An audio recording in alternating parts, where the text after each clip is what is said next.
These are the water heaters. These are the water heaters.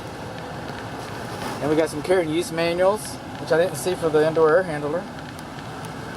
We got sediment traps, which I did see for the furnace because I peeked underneath there, but anyway, that's another story. It's another part of the report. Gas lines have sediment traps. You see this right up here? See where it says gas, gas, that red tape? That's covering a valve where you adjust for the pressure. So these water heaters were just bolted in. And you know, you could measure the gas pressure and adjust that valve, and they would operate optimally. You'd never know if I never told you, because they're probably working. The one downstairs was. I haven't looked at this one yet. So they're working. And maybe you saved a little bit of energy, because that's what they're there for. Maybe you saved, but what you didn't do is it's not optimized. The installation is not complete.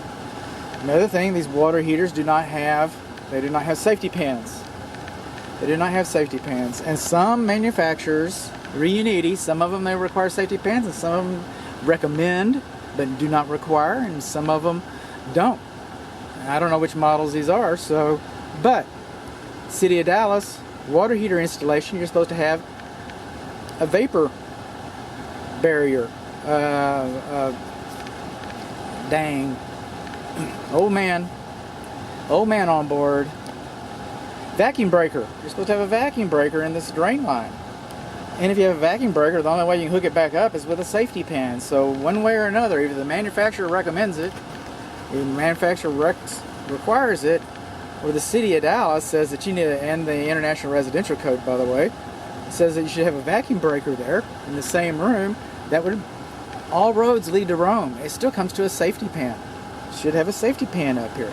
So coming over here, this is your pressure, because it's not temperature, it's pressure, because it's a tankless.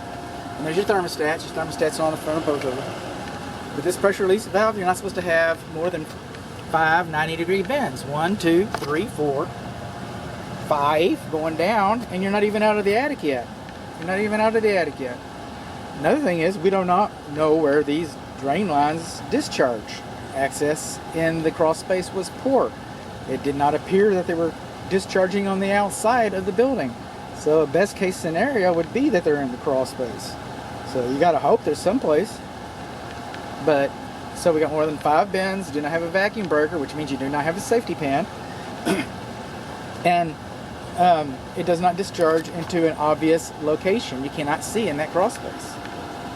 And that's about it. We got 2 of them. Got 2 of them.